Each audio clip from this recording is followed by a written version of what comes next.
Hello बच्चों, नमस्कार। मैं विजन राकेश सर के यूट्यूब चैनल पर आप लोगों का स्वागत है। आज का टॉपिक है क्रमचय और संचय। वेरी इंपॉर्टेंट टॉपिक है, बहुत ही महत्वपूर्ण। ये क्रमचय संचय पीछा नहीं छोड़ेगा जब तक आपको सर्विस नहीं दिला देगी। कहने का मतलब, आप चाहे टीजीटी पीजीटी की तैयारी कर रहे हो उसके लिए भी है, 11th वालों के बच्चों के लिए है ही है एनसीईआरटी। और एनसीईआरटी में आपको क्या क्या पढ़ना है। 7.1 में फंडामेंटल प्रिंसिपल ऑफ काउंटिंग मतलब गणना का मूल सिद्धांत पढ़ना है। 7.2 में क्रमगुणित पढ़ना है। 7.3 में क्रमचय पढ़ना है। 7.4 में संचय पढ़ना है और लास्ट में विविध प्रश्नावली पढ़ना है। ठीक है ना, ये सब चीजें हैं। 11 के बच्चों को तो विशेष रूप से पढ़ना है। टीजीटी पीजीटी के बच्चों के लिए भी कह रहा हूँ, अगर वो चाहें तो बेसिक चीज अपना, अगर आप लोगों का क्लियर नहीं है तो आप बेसिक यहाँ से आप मजबूत कर सकते हैं। इसके बाद जैसे ही क्रमचय संचय पढ़ा देंगे, परम्यूटेशन एंड कॉम्बिनेशन पढ़ा देंगे, हम बाद में अच्छे से टॉपिक अनसॉल्व कर लेके आएंगे। ये मत सोचना कि टीजीटी पीजीटी का नहीं चल रहा है, चल रहा है। जिसका बेसिक चीज नहीं सही है यहाँ से आके पढ़ सकता है। एक एक चीज, एक एक डाउट आपका क्लियर कर देंगे। क्रमचय संचय का कोई भी क्वेश्चन छूटने नहीं पाएगा। ठीक है ना, ये कॉमन टॉपिक है, सब पूछे और लोग पूछते हैं किस किस क्लास का है। अरे भाई 11 का तो है ही, लेकिन आईआईटी की जो तैयारी करते हैं उनके लिए भी ये बहुत ही महत्वपूर्ण है ना। बेसिक चीजें क्लियर होना चाहिए, तभी और बढ़िया अच्छे लेवल का क्वेश्चन। फिलहाल मैं अच्छे लेवल का क्वेश्चन लेके आऊंगा जैसे ये समाप्त हो जाता है। और जो एसएससी सीजीएल की तैयारी करते हैं वो भी परम्यूटेशन और कॉम्बिनेशन पढ़ सकते हैं। कहने का मतलब क्या हुआ, ये टॉपिक सबके लिए। चलिए स्टार्ट करते हैं अपने पहले एक्सरसाइज के लिए। जो भी कॉन्सेप्ट है वो बताने जा रहे हैं, ठीक है ना। तो पहली बात तो आपको मैं ये कह दूं कि इसको आप थोड़ा सा इसको लिख लीजिए या स्क्रीनशॉट ले लीजिए, क्योंकि हम इसको मिटा करके फिर समझाने जा रहा हूँ। पहले स्क्रीनशॉट ले लो, ले लिए हैं, ठीक है। चलिए आप लोग इसको लिख लीजिएगा जरूर, 11 के बच्चे इसको जरूर लिख लेंगे, ठीक है ना। चलो इसको अब देखिए, आप लोग को समझाने का प्रयास करते हैं और बहुत ही सरल शब्दों में। थोड़ा सा ध्यान दीजिएगा, ये वो चीज नहीं है जैसे आप समांतर श्रेणी पढ़ लिए तो समांतर श्रेणी का अनुपात क्या होता है, a + n - 1 × d। तो इस एग्जाम्पल, इस क्वेश्चन सॉरी इस फार्मूले से 5-6 क्वेश्चन, 7-8 क्वेश्चन लगा लिए। लेकिन यहाँ ऐसा नहीं है, यहाँ हर क्वेश्चन का अलग अलग कॉन्सेप्ट है। आप उस कॉन्सेप्ट को आप समझिए और समझने का प्रयास करिए। 100% कह रहा हूं कि एक एक क्वेश्चन आपको समझ में आ जाएगा, किसी भी टाइप का क्वेश्चन आ जाए, बस कॉन्सेप्ट क्लियर होना चाहिए, ठीक है ना। चलिए पहले हम बताने जा रहे थे, नोट तो कर ही लिए होंगे, है ना। अब स्टार्ट करते हैं। देखिए, गणना का मूल सिद्धांत हमने क्या दिया था, हेडिंग क्या बोला था, गणना का मूल सिद्धांत, है ना। Fundamental principle of counting.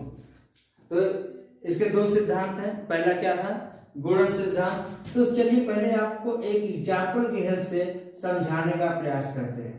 कौन सा सिद्धांत था, गुणन सिद्धांत। इसको इंग्लिश में क्या बोलते हैं, मल्टीप्लिकेशन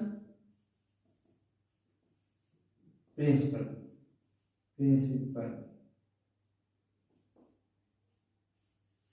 बात समझ में ना, घबराने की जरूरत नहीं है, बस आप बिना स्किप करते हुए देखिए हर क्वेश्चन आपको आसानी से सॉल्व कर ले जाएंगे, ठीक है। गुणन सिद्धांत क्या होता है, तो चलिए पहले एक एग्जाम्पल की हेल्प से आपको समझाने का प्रयास करते हैं। गुणन सिद्धांत क्या है, सच पूछिए, गुणन सिद्धांत और योग सिद्धांत बहुत ही इंपॉर्टेंट है। पूरे क्रमचय संचय में यही दोनों सिद्धांत अप्लाई होगा, इसलिए इस सिद्धांत को बढ़िया से समझने की कोशिश करिए। देखिए स्टार्ट कर रहा हूं। मान लीजिए आपको एक एग्जांपल जो डेली लाइफ में आप लोग यूज करते हैं वो शुरू करता हूं। मान लीजिए आपके पास, मान लेते हैं 3 पैंट हैं। कितने हैं, 3 पैंट हैं मान लीजिए, और 5 ले लेते हैं टी शर्ट। अगर मैं पूछूं, पहली बात तो 3 पैंट है आपके पास, 5 टी शर्ट है। अगर मैं पूछूं कि आप इसको कितने प्रकार से आप पहन सकते हैं, पहली बात एक चीज दिमाग में हो जाना चाहिए कि पैंट पहनेंगे तो टी शर्ट तो पहनेंगे, ऐसे ही बिना कपड़ा पहन के जाए चले नहीं जाएंगे। टी शर्ट पहनेंगे, पैंट तो पहनना पड़ेगा, है ना, चड्डी पहनेंगे तो नहीं निकल जाएंगे। बात समझ में है ना? कहने का मतलब क्या होगा कि हम कह रहे हैं आपके पास 3 पैंट हैं और 5 टी शर्ट है, आप इसको कितने प्रकार से पहन सकते हैं। इसका मतलब क्या हुआ, पैंट और टी शर्ट पहनना है तो कैसे पहन सकते हैं, आइए समझाने का प्रयास करते हैं। टी शर्ट मान लीजिए T1, T2, T3, T4, T5। Pant मान लीजिए क्या है, P1, P2, P3। आपका मोड बने, क्या बने कि पहले हम P1 पहला पैंट ले लीजिए, हो सकता है हम पहले टी शर्ट के साथ हम पहने, हो सकता है मूड घूम जाए दूसरे टी शर्ट के साथ पहने, हो सकता है तीसरे टी शर्ट के साथ पहने, हो सकता है चौथे टी शर्ट के साथ पहने, हो सकता है 5वें टी शर्ट के साथ पहने। देख लीजिए एक पैंट मोड बन गया कि पहले टी शर्ट के साथ पहन लिए, हो सकता है नहीं पहला ठीक नहीं दूसरा टी शर्ट पहनते हैं, तीसरे साथ पहन सकते हैं, चौथे साथ पहन सकते हैं, 5वें साथ पहन सकते हैं, पहन सकते नहीं पहन सकते हैं। अच्छा, हो सकता है दिमाग में हो कि हम दूसरा पैंट ले लें, P2 पैंट ले लें, तो P2 पैंट के साथ भी यही हो सकता है, T1 हो सकता है मोड घूम जाए T2, T3, T4 और T5। सिमिलरली बोलो,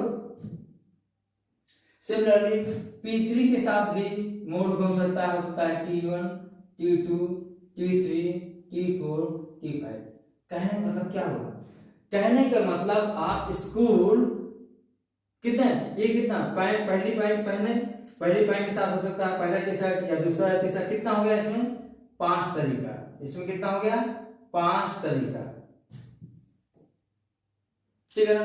इसके साथ भी क्या हो गया 5 तरीका, और इसके साथ क्या हो गया 5 तरीका, कुल मिला के आप स्कूल 15 तरीकों से टी शर्ट और पैंट को पहन सकते हैं। एक चीज और बता दूं, मान लीजिए पैंट पहनना भी तो एक कार्य है, मान लीजिए इसको घटना क्या बोलते हैं ए, क्या बोलते हैं घटना ए। टी शर्ट पहनना भी एक कार्य है, इसे घटना क्या मान लेते हैं बी। तो पहले बताइए कि ऐसा तो नहीं करोगे ना कि पैंट पहन के ही चले जाओगे स्कूल या सिर्फ टी शर्ट पहन के ही चले जाओगे स्कूल, ऐसा तो करोगे नहीं, पहनोगे तो दोनों, पैंट भी पहनना है टी शर्ट भी पहनना है, अब कोई एक टी शर्ट या कोई एक पैंट पहनना नहीं पहना। तो इसका मतलब क्या हुआ कि गणना का जो गुणन सिद्धांत है वो क्या कहती है कि कोई घटना मान लीजिए m तरीकों से घटती है, कितने तरीकों से, m तरीकों से घटती है, और दूसरी घटना मान लीजिए n तरीकों से घटती है। बात को समझो, n तरीकों से घटती है, घटती है, समझ में आ रहा नहीं, घटती है। तो दोनों तरीका साथ साथ कितने तरीकों से घटेगी, तो दोनों घटना साथ साथ कितने तरीकों से होगा, m इंटू n तरीकों से घटेगा। बोलिए नहीं समझ में आ रहा क्या। मान लीजिए कोई घटना A है जो m तरीकों से घटती है, दूसरी घटना है जो n तरीकों से घटती है, तो दोनों घटना साथ साथ घटने की तरीका कितना हो जाएगा m इंटू n। कहने का मतलब क्या होगा, मान लीजिए पहला घटना क्या A, कितने तरीके से होता है, 3 तरीका है, 3 तरीके से पहनेंगे इसको, 3 तरीके से मतलब समझना, हो सकता है पहला पैंट पहने नहीं अच्छा लगा तो दूसरा पैंट पहन लिए, हो सकता है तीसरा पैंट बनता है, पहनना कितना तरीका होगा 3 तरीका। उसी तरह टी शर्ट का तरीका कितना होगा पहनने का 5 तरीका, कंफ्यूजन तो नहीं हो रही है? पहले बताइए। अभी और एग्जाम्पल लेकर के बताएंगे, एक और एग्जाम्पल लेके बताएंगे, कैसे नहीं समझ में आएगा। आप बस बने रहिए, सब कुछ समझा के रहेंगे, ठीक है ना। चलिए, तो 5 टी शर्ट क्या हो गया? 5 तरीके से आप कह सकते हैं। तो दोनों दोनों मतलब पैंट और टी शर्ट साथ साथ पहनने के कुल कितने तरीके होंगे? 5 गुणे 3 बराबर 15। डायरेक्ट आ गया 5 5 5, टोटल कितना हो गया? 5 10 15। तो यहां पर डायरेक्ट आ गया। बात समझ में आई नहीं आई, ये बताइए। आ रहा है ना? एक एग्जांपल लेके और समझाने का प्रयास करते हैं, जिससे कि आप लोगों को समझ में आ जाए, ठीक है ना। चलिए, नोट कर लीजिए इसको। नोट करना तो ये एग्जांपल की हेल्प है, क्वेश्चन आप लोग को दिया हो सब बता देंगे, ठीक है ना। या चलिए एकदम नोट कर लीजिए, फिर इसके बाद हम और बार इसको आगे बढ़ाते हैं। चलिए शुरू किया जाए आगे। ये तरीका एकदम क्लियर हो गया है? आप कमेंट करके बताइए कि ये तरीका क्लियर हुआ नहीं हुआ। अगर नहीं क्लियर हुआ तो फिर से इसको हम अलग तरीके से बताएंगे। पहले एक एग्जांपल और ले लेते हैं, मान लेते हैं। चलो,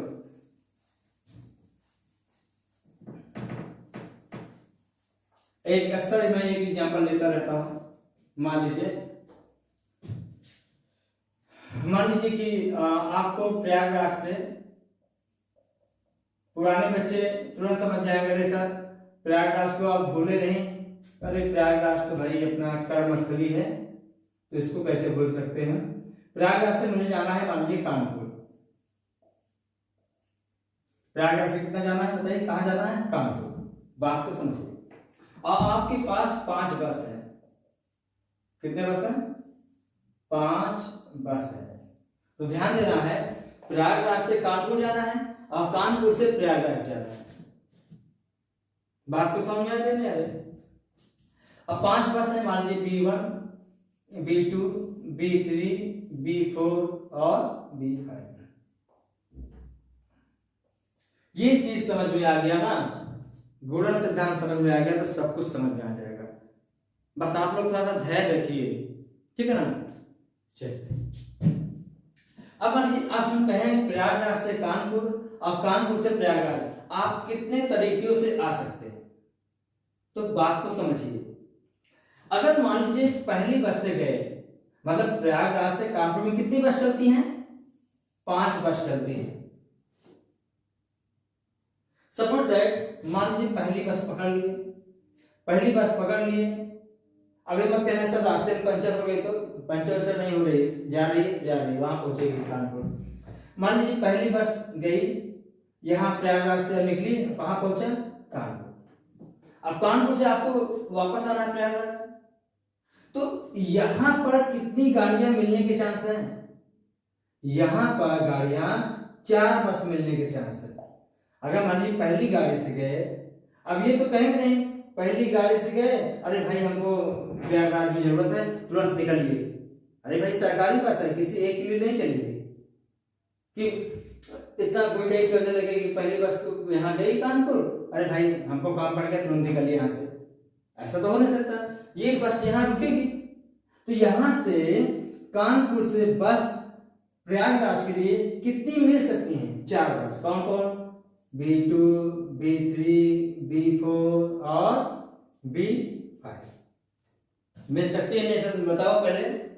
हाँ मिल सकती है, ठीक है ना। फिर उसके बाद हो सकता है B2 बस से गए हो, B2 बस से जब कानपुर पहुंचे हो तो कितनी बस मिलेगी बताओ? तो भी 4 बस मिलेगी।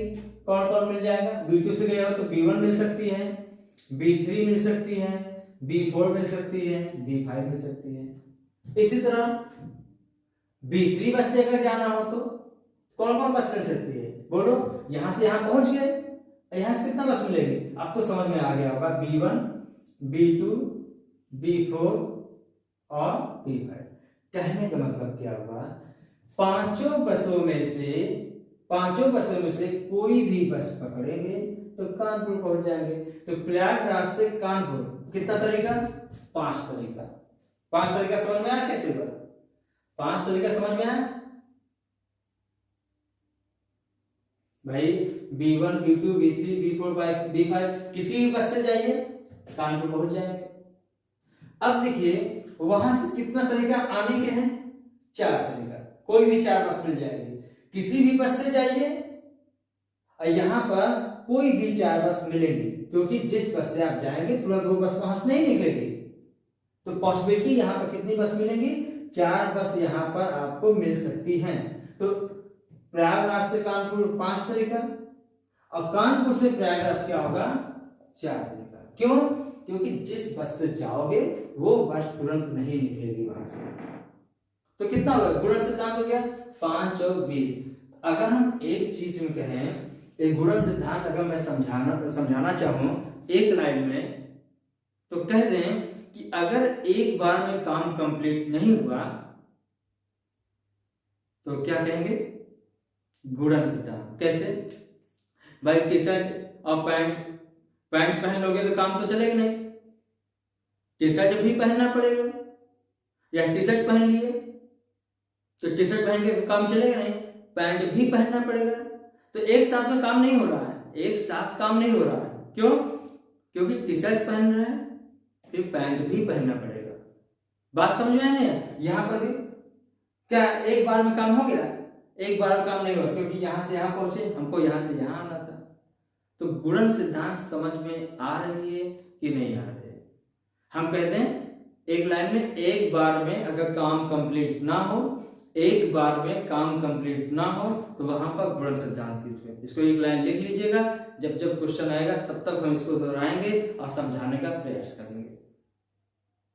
क्या बताया हमने, एक बार में काम कंप्लीट ना हो तो वहां पर क्या लगाएंगे, गुणन सिद्धांत। शुरू करें आगे, ठीक है। ज्यादा टाइम लगा दे रहा हूं तो घबराने की जरूरत नहीं, अरे सर इतना ज्यादा टाइम लगा दे, इसको बढ़िया से समझिए फिर आगे बात करते हैं।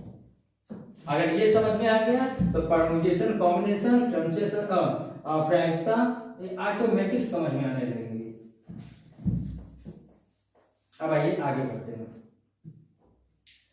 अब आते हैं योग सिद्धांत, एडिशन मल्टीपल, एडिशन मल्टीपल, इसको भी बढ़िया समझा देते हैं। मान लीजिए आपके पास 3 रेड लाल रंग की टाई है, कितना है, लाल रंग की टाई है, ठीक है। अब 5 मान लेते हैं, 5 क्या मान ले, 4 ले लेते हैं, 4 नीले रंग की टाई है,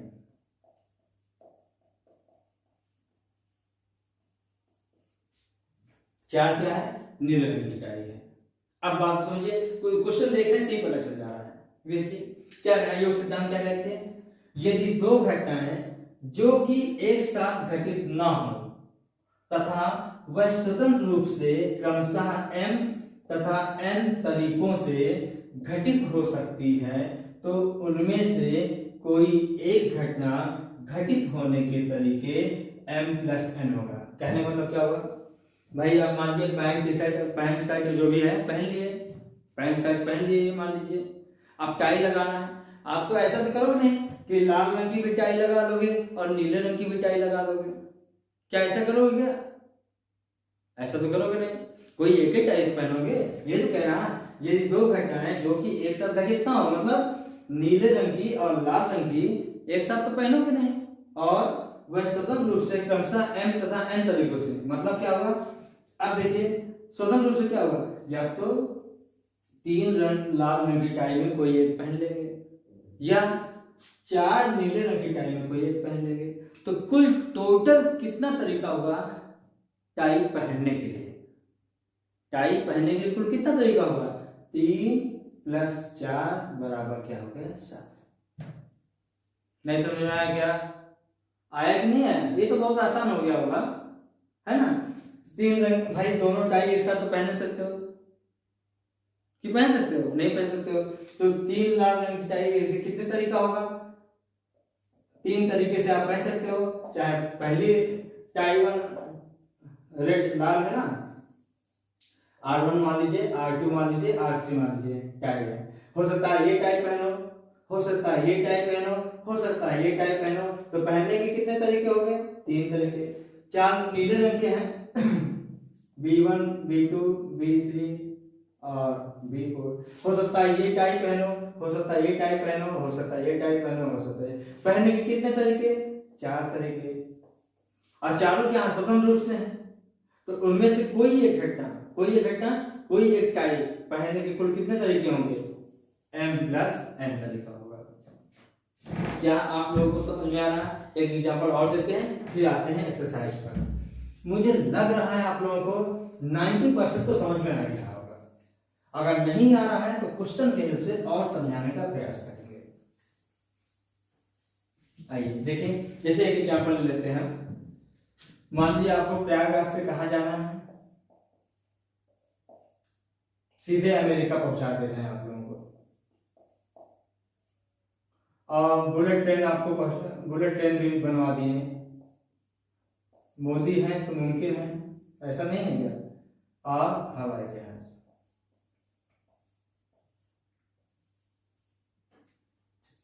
अब मान लीजिए बुलेट ट्रेन कितनी है? 3 बन गई है। और हवाई जहाज कितनी है? 5। प्रयागराज से अमेरिका जाना है और अमेरिका में बस जाना है, अमेरिका में रह लेना है, ठीक है ना? मतलब वापस नहीं आना, अमेरिका में ही रहना है। तो आप कुल कितने तरीके से जा सकते हैं? कहने मतलब क्या हो, चाहे आप बुलेट ट्रेन में कोई भी ट्रेन पकड़िए तो भी अमेरिका पहुंच जाएंगे। हवाई जहाज 5 में से कोई भी एक पकड़ लीजिए, अमेरिका पहुंच जाएंगे। ऐसा तो है कि अक्षय कुमार या अजय देवगन की तरह एक पैर बुलेट ट्रेन पर और दूसरा पैर हवाई जहाज पर यूं स्टाइल से और घूम पहुंच जाओ, ऐसा तो होगा नहीं ना। कहने मतलब क्या होगा, ये स्वतंत्र रूप से क्या है? n तरीकों से घटित हो सकती है। मतलब n तरीका n तरीकों से घटित हो सकती है। क्यों? 3 बुलेट ट्रेन है तो 3 प्रकार से आप जा सकते हैं, 3 तरीके से जा सकते हैं। कोई भी ट्रेन पकड़िए, अमेरिका चले गए। कोई भी हवाई जहाज 5 में कोई एक पकड़िए, अमेरिका पहुंचिए। तो टोटल कितने तरीकों से प्रयागराज से अमेरिका जा सकते हो? 3 + 5 = 8 तरीका। तो बच्चों आप लोग कमेंट करके जरूर बताइएगा, ठीक है ना। आइए क्वेश्चन पर शुरू करते हैं। तो एक चीज और समझाते हैं, जब एक बार में काम कंप्लीट हो जाए तो वहां पर योग सिद्धांत, इस पर मैं बहुत ज्यादा जोर देता हूं। जब एक बार में काम कंप्लीट हो जाए तो योग सिद्धांत, और जब एक बार में काम कंप्लीट ना हो तो वहां पर गुणन सिद्धांत। ये बेसिक मैं अपने तरफ से निकाला हूं, जब मैं क्वेश्चन को सॉल्व करूंगा तो याद दिलाऊंगा। चलिए शुरू करते हैं क्वेश्चन पर। मिटाते हैं इसको।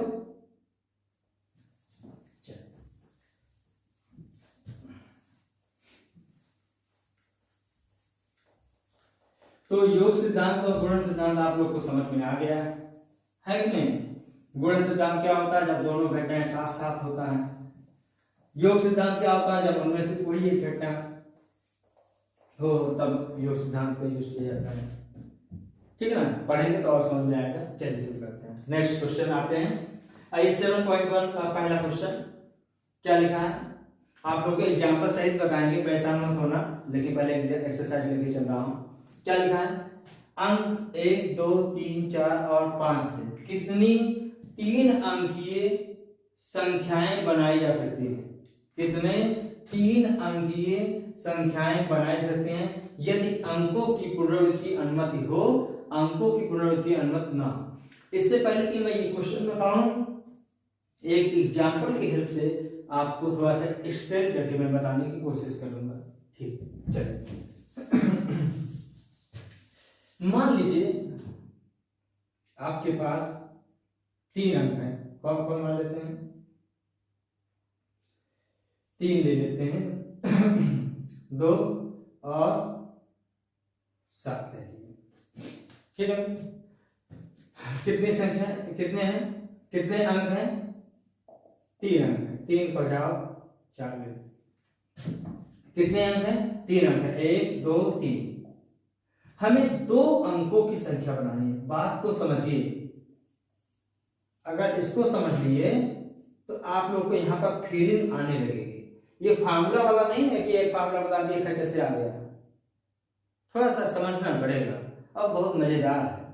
3 अंकों की सहायता से 2 अंकों की संख्या बनानी है।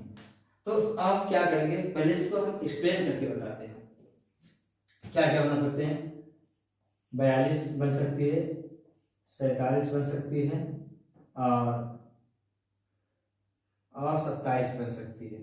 और क्या हो सकती है, 24 हो सकती है और 74 हो सकता है और 72 हो सकता है। वे कैसे किए पता चला, नहीं पता नहीं चला, ऐसे 4 को 2 से ले लिए तो 4 2 42 हो गया, 4 को 7 से ले लिए 47 हो गया और 2 4 को 2 से 4 को 7 से खत्म, फिर 2 को 7 से ले लीजिए 27 हो गया। फिर इसके बाद इसको पलट दोगे तो क्या होगा, 24 बन सकती है, इसको पलट दो 74 बन सकती है, इसको पलट दो 72 बन सकती है। कहने का मतलब क्या हुआ, इन 3 अंकों की सहायता से 2 अंकों की संख्या टोटल कितने बना सकते हैं, 6। 1 2 3 4 5 6। अब चाहे तुम सर पटक डालो 6 के अलावा नहीं बनेंगे। लेकिन कोई एक लड़का बीच में उठ गया, अरे सर अगर अंकों की पुनरावृत्ति हो जाए तो यहां पर अंकों की पुनरावृत्ति नहीं हो रही है। पुनरावृत्ति मतलब रिपीटिशन, पुनरावृत्ति ना हो, अंकों की पुनरावृत्ति ना हो। तो यहां पर अंकों की पुनरावृत्ति समझते ना कि अब देखिए, अगर अंकों की पुनरावृत्ति हो गई, अंकों की पुनरावृत्ति हो गई तो क्या हो जाएगा, अंकों की पुनरावृत्ति अगर हो जाएगी तो एक और 3 संख्या और आ जाएंगी, 44 और क्या आएगा 22 और 77। तो कुल कितने अंक बना सकते हैं, और 6 + 3 बराबर क्या होगा 9। कहने का मतलब क्या हुआ, अगर अंकों की पुनरावृत्ति नहीं होगी तो आप इन 3 अंकों की सहायता से 2 अंकों की संख्या ये बना सकते हैं। अब ऐसा मत करना कि अरे सर 1 2 मान लीजिए रहे 1 2 3 4 5 6 7 8 और 4 अंकों की संख्या बनाना हो तो पूरा 4 अंकों की संख्या बना के दिखाओ, सबके बस का नहीं है। तब कॉन्सेप्ट गुणन सिद्धांत हम ये बता सकते हैं कि 4 अंकों की संख्या कितनी हो सकती है। कौन कौन होगी, बेहोश हो जाओगे बनाते बनाते। बात समझ में ना, ये तो मान चलिए ठीक है, इतना कह दिया कि 7 अंकों की संख्या बनाओ, तब तो हो गया, बनाते रह जाओगे। हाँ, लेकिन आप बना भी सकते हो और ये बता सकते हो कि कितनी संख्याएं बनेगी। उनसे जाके कह दीजिए भाई कि इतनी संख्या बनेगी, जाके घर पर बनाना, क्रम से संचित तुरंत बता देगी। देखो यहाँ पर 3 अंक हैं, 3 अंक हैं और 2 अंकों की संख्या बनानी है, तो ये बन गया। कैसे बनाया पता चला, 42 4 2 ले लिए, 4 7 ले लिए, फिर 2 7 ले लिए, फिर रिवर्स कर दिए, ये हो जाएगा। अब इन 6 के अलावा 7 नहीं बना पाओगे, कब, जब अंकों की पुनरावृत्ति ना हो। अंकों की पुनरावृत्ति अगर हो जाएगी तो अब कौन कौन बन सकता है, 4 को 2 बार ले सकते हैं, 2 को भी 2 बार ले सकते हैं, 2 अंकों की संख्या बनानी है, 44 बन सकती है, 22 बन सकती है, 77, टोटल कितना हो गया 9। अब देखो इसको हम कैसे गुणन सिद्धांत का यूज करते हैं। गुणन सिद्धांत देखो, हमको कितने अंकों की संख्या बनानी है, 2 अंकों की संख्या बनानी है। टोटल हमारे पास कितने अंक हैं, 3 अंक, 1 2 3। बात समझे। तो इस पहले स्थान को 3 अंकों से कितने तरीकों से भर सकते हो, कितने तरीका होगा, 3 तरीका। मतलब चाहे आप इसको 4 से भरिए, चाहे इसको 2 से भरिए, चाहे आप इसको 7 से भरिए। तो पहले स्थान को भरने की कितनी विधि हो गई, 3। क्या एक बार में काम कंप्लीट हो गया क्या, नहीं, क्योंकि हमें 2 अंकों की संख्या बनानी है, इसका मतलब दूसरे स्थान को भी भरना है। अच्छा, अगर हम पहले स्थान को भर दिए तो इन तीनों में से कोई एक भर गया, कोई एक फिलअप हो गया, कोई एक भर गया। अब कौन है पता नहीं, कोई एक भर गया तो बचा कितना, 2 अंक बचेंगे। बात समझ में ना, पहले तो आप पहले स्थान को कितने तरीकों से भर सकते हो, पहले बताइए। पहले स्थान को कितने तरीकों से भर सकते हो? पहले स्थान कितने तरीकों से? चाहे 4 से, चाहे 2 से, चाहे 7 से, तो टोटल कितना तरीका? 3 तरीका। 3 तरीके से आप इसको पहले स्थान को भर सकते हो। जब पहले स्थान को भरोगे तो कोई एक संख्या यहाँ पर यूज हो गया। अब कितनी संख्या बचेगी? 2 संख्या। तो उस 2 संख्या को दूसरे स्थान को कितने तरीके से भर सकते हो? 2 तरीके से। जो 2 संख्या बचेगी, चाहे उससे चाहे इससे, तो कितना तरीका हो गया? 2। काम कंप्लीट हो गया, है ना। अब क्या करेंगे? इसको मल्टीप्लाई कर देंगे, 3 2 जा 6। जब एक बार में काम कंप्लीट ना हो तो वहां गुणन सिद्धांत। क्यों? क्योंकि यहाँ 3, अभी तो काम कंप्लीट हुआ नहीं, तो फिर यहाँ 2 तरीके से 3 दूना 6। समझ में आ रहा नहीं आ रहा? अच्छा, अगर अंकों की पुनरावृत्ति हो जाए तो 4 2 7, तो 3 अंकों से पहले स्थान को कितने तरीके से भर सकते हो? 3 तरीका। अब देखिए, जो अंक यहां भर दिए हो वो अंक यहां भी आ सकती है। आ सकती नहीं? आ सकती है। तो टोटल यहां पर दूसरे स्थान को कितने तरीके से भरेंगे? तो 3 ही तरीके से भरेंगे। तो गुणा कर देंगे, 3 तरीका 9। गुणन सिद्धांत क्यों हो रहा है पता ना? दोनों घटनाएं एक साथ हो रही हैं, दोनों घटनाएं एक साथ होगा, दोनों स्थानों को भरना ही पड़ेगा। बात समझ में आ रहा नहीं आ रहा? तो 3 तरीका क्या हो जाएगा? 9। तो मैं जो ये बनाया हूं, ये 6 + 3 9 हो गया, तो इसको तरीका डायरेक्ट बता सकते हो। अब चलो बेटा, अब शुरू करते हैं। पहले क्वेश्चन आप लोगों को अच्छे तरीके से समझाने की कोशिश करते हैं। शुरू करें? ठीक है, मिटा दें इसको। अब आते हैं क्वेश्चन पर, आते हैं और समझ में आएगा। क्रमचय संचय बहुत ही इंपॉर्टेंट टॉपिक है, और समझ में जिसके आ गया तो बहुत जल्दी आ जाता है, अगर नहीं आया तो कोई बात नहीं, धीरे धीरे समझ में आएगा। चलिए देखो कितना है, कितना है अंक दिया है। कितना अंक दिया बताओ? 1 2 3 4 और क्या दिया है? 5। तो अंकों की कुल कितनी संख्या है पहले बताइए? अंकों की कुल संख्या कितनी है? 1 2 3 4 5। ये 5 नहीं लिखा हूं, ये 5 एक अंक है, एक डिजिट है। ये 5 जो है सबको गिन लिया गया। कितनी संख्या है? 1 2 3 4 5। ये ध्यान देना, ये 5 एक केवल अंक है, और ये 5 क्या है? कुल गिन लिया गया। अब क्या कह रहा था? 3 अंकीय संख्याएं बनाई जा सकती हैं यदि अंकों की पुनरावृत्ति हो। हमें क्या बनाना है?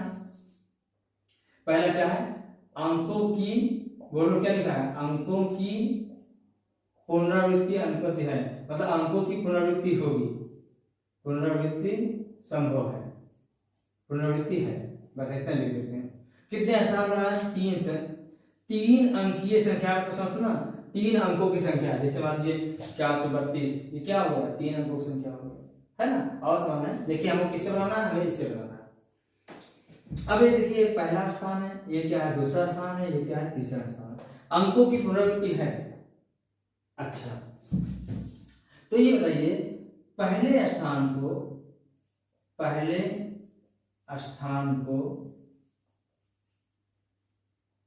5 अंकों से, 5 अंकों में से कितने तरीके से भर सकते हैं इसको? पहले स्थान को 5 अंकों में से कितने? 5 तरीकों से, 5 तरीकों से भर सकते हैं। नहीं समझ में आया? 5 तरीके से क्यों? चाहे आप 1 से भरिए, चाहे आप 2 से भरिए, चाहे आप 3 से भरिए, चाहे आप 4 से भरिए, चाहे आप 5 से भरिए। बात समझ में आ रहा है? इसलिए दूसरे स्थान को क्या होगा? दूसरे स्थान को, अब यहां देखिए, ध्यान दीजिएगा, अंकों की पुनरावृत्ति है, तो 5 अंकों से 5 तरीका। इसमें कितने तरीके हो गया? 5। जो अंक यहां पर भर दिए हो वही अंक यहां पर भी हो सकता है। क्यों? क्योंकि अंकों की पुनरावृत्ति है। तो दूसरे स्थान को भी कितने तरीके से भर सकते हो? दूसरे स्थान को भी कितने तरीके से? 5 तरीके से भर सकते हो। भर सकते हैं। क्यों? कोई बताएगा क्यों? बोलिए। इसलिए कि जो अंक यहाँ पर भर चुके हो वो अंक यहाँ पर भी आ सकती है। मतलब अगर यहाँ 2 भर दिए तो यहाँ पर भी 2 हो सकती है, यहाँ पर 222 हो गया। अलग भी हो सकती है, लेकिन ये भी एक कंडीशन हो सकती है क्योंकि पुनरावृत्ति है। तो 5 तरीके से। अब तीसरे स्थान को बोलो। तीसरे स्थान को भी कितने तरीके से? 5 है। क्यों? क्योंकि अंकों की पुनरावृत्ति है।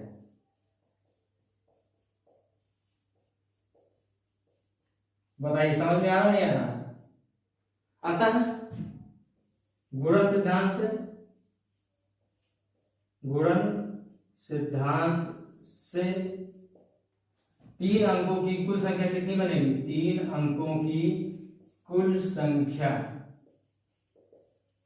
देखिए लिखना अलग अलग तरीका हो सकता है। मेरी लैंग्वेज हो सकती है अलग हो, आपकी लैंग्वेज अलग हो, लेकिन समझ में आना चाहिए। तो कितना हो सकता है? 5 गुणे 5 गुणे 5, तो क्या होगा? 125। अब कहते सर हमें इस 5 अंकों से 3 अंकों की संख्या 125 बना के दिखाओ। तब तो बेहोश हो जाएगा ना। 125 बनाते बनाते हालत खराब हो जाएगी। बात को समझ पा रहा नहीं पा रहा? अब अंकों की पुनरावृत्ति की अनुमति ना हो। अब देखो, ठीक है ना? चलिए आगे बढ़े। ठीक, नोट कर लिए इसको। आप ऐसे लिख देंगे, उनकी हिम्मत नहीं है कि नंबर काट देंगे, ठीक है ना? चलिए मिटा दीजिए इसको। अब आते हैं अंकों की पुनरावृत्ति न। कितना अंक बनाना है? 3 अंकों की संख्या बनानी है, ठीक है ना? इतना बात समझ में आ रहा नहीं आ रहा है? चलिए अब आइए, कितने अंक हैं? 5 अंक हैं। तो पहले स्थान को 5 अंकों में से कितने तरीके से भर सकते हैं? 5 तरीके से भर सकते हैं। 5 तरीका समझते हो नहीं समझते हो? हाँ समझते हो। चाहे 1 से भरो, चाहे 2 से भरो, चाहे 3 से भरो, चाहे 4 से भरो, चाहे 5 से भरो। इनमें से कोई एक संख्या भर गई है। जब कोई एक संख्या भर गई है, अंकों की पुनरावृत्ति नहीं है, तो कितना बचा? 4 अंक बचा। अरे भाई इनमें से कोई एक अंक भर गई है, वो कौन से भर गई हमको नहीं पता, इसलिए तो इसको 5 तरीके हो गए। इन पांचों अंकों को कोई ना कोई अंकों से इसको भर दिया गया है। तो कितना तरीका हो गया? 5। अब बचे कितने अंक? 4। वो कौन कौन से हमको नहीं पता है। हाँ इतना पता है कि पहले स्थान को आपने भर दिया है, तो बचेंगे कितने? 4 तो बचेंगे, है ना? जब 4 बचेंगे तो दूसरे स्थान को कितने तरीके कर सकते हैं? दूसरे स्थान को शेष 4 अंकों में से कितने तरीके से? 4 अंकों में से शेष 4 अंक क्यों हो जाएगा पता है ना? क्योंकि एक अंक भर चुकी है। शेष 4 अंकों में से कितने तरीके से? 4 तरीकों से भर सकते हो, भर सकते हैं। ये 4 तरीका।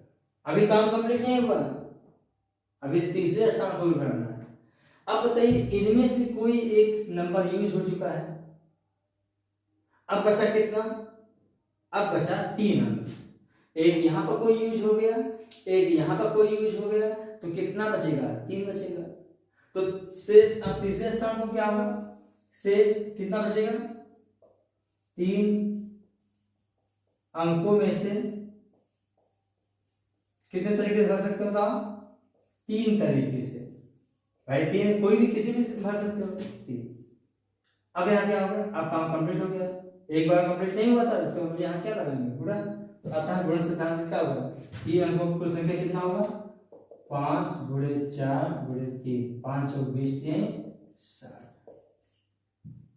क्या आप लोग इतना समझ पा रहे हैं भाई? कोई दिक्कत नहीं हो रही है? इतना नोट कर लीजिए, आगे बढ़ते हैं।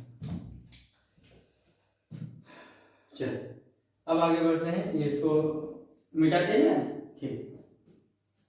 ज्यादा समय नहीं हो गया, थोड़ा सा आप लोगों को ज्यादा समय नहीं लगे, जिससे कि आप आधे घंटे 40 मिनट आप लोग पढ़ते रहें। तो एक क्वेश्चन और ले लेते हैं, आप लोग अपनी लैंग्वेज में लिखिएगा। तो इसको बाद में लेते हैं, नेक्स्ट वीडियो में लेंगे, इसको ले लेते हैं सेम उसी तरह। क्या है? कितने अक्षर बताओ टोटल? कुल अक्षर कितने हैं? 10। क्या बनाना है? अंग्रेजी वर्णमाला के प्रथम 10 अक्षरों में से कितने 4 अक्षर के कोड बनाए जा सकते हैं यदि किसी भी अक्षर की पुनरावृत्ति नहीं की जा सकती है। समझ में आया ना? मतलब कितने 4 अक्षर के कोड। समझ में आया ना यार? कितने अक्षर हैं टोटल? 10 अक्षर हैं। कितने अक्षर की कोड बनाना है? 4 अक्षर की कोड बनाना है। बहुत सिंपल तरीका। तो पहले स्थान को कितने तरीकों से पढ़ सकते हैं? तो इन 10 अक्षरों में से कोई भी अक्षर यहाँ पे यूज कर सकते हैं। तो कितना तरीका हो गया? 10। अब यहाँ पर एक भर गया है, बचा कितना? 9। तो दूसरे स्थान को कितने तरीके से पढ़ सकते हैं? 9 तरीके से। एक यहाँ पर भर गया है, बचे कितना? 8 अक्षर बचा। तो 8 अक्षर को कितने तरीके से पढ़ सकते हैं? 8। एक यहाँ पर यूज हो गया, अब कितना बचा? 7। तो इसको कितने तरीके से पढ़ सकते हैं? 7। ठीक है ना? तो 8 72